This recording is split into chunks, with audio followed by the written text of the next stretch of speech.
Selamat datang di video penjelasan kita hari ini.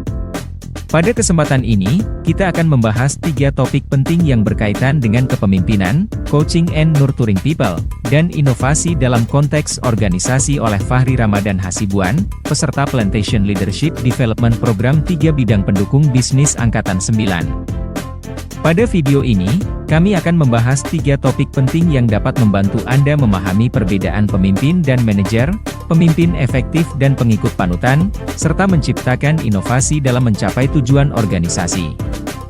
Pertama, mari kita lihat perbedaan antara pemimpin dan manajer. Manajer ditunjuk berdasarkan jabatan, sedangkan pemimpin dipilih karena dipercaya. Manajer menggunakan wewenang dan memerintah, sementara pemimpin mengandalkan kerja sama dan mengajak. Manajer fokus pada sistem, sedangkan pemimpin fokus pada manusia. Ingat, manajer melakukan hal-hal dengan benar, sedangkan pemimpin melakukan hal-hal yang tepat. Berikutnya, mari kita bahas perilaku-perilaku pemimpin yang hebat. Ada 5 perilaku utama yang harus dimiliki oleh seorang pemimpin yang hebat. Pertama, mereka harus bisa menunjukkan jalan dengan menetapkan prinsip-prinsip dan memberikan teladan. Kedua, mereka harus bisa menginspirasi visi bersama dan melibatkan orang lain dalam visi tersebut. Ketiga, mereka harus berani menantang proses dan mencari peluang untuk meningkatkan organisasi.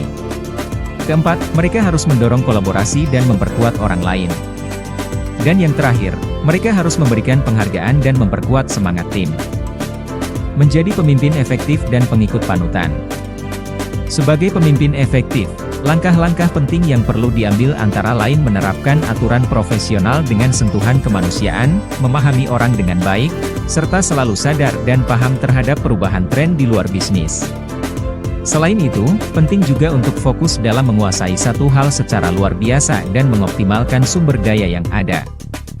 Sementara itu, sebagai pengikut panutan, diperlukan kesediaan untuk meninggalkan ego dan berfungsi sebagai bagian dari kelompok. Pengikut yang baik juga mampu menggerakkan diri untuk berinisiatif dan bertindak, serta memiliki daya tahan dan semangat wirausaha untuk menghadapi resiko demi mencapai kebaikan organisasi.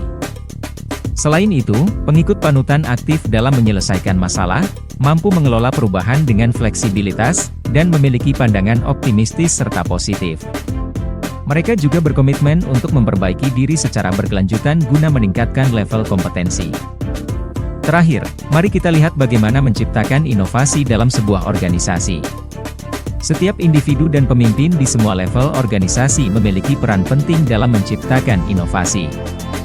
Sebagai pemimpin, Anda harus menguasai kemampuan berpikir kreatif dan mengeksplorasi ide-ide baru.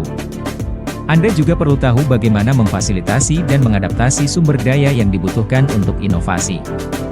Melindungi, membina, dan memberikan arahan yang jelas tentang cakupan inovasi juga merupakan tugas seorang pemimpin.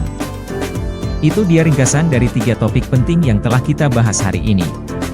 Kepemimpinan, coaching and nurturing people, dan inovasi adalah faktor kunci dalam kesuksesan sebuah organisasi. Dengan memahami perbedaan antara pemimpin dan manajer, pemimpin efektif dan pengikut panutan, serta strategi untuk menciptakan inovasi, kita dapat memajukan diri kita sendiri dan organisasi tempat kita bekerja. Terima kasih telah menonton video penjelasan ini. Jangan ragu untuk meninggalkan komentar. Sampai jumpa pada video berikutnya.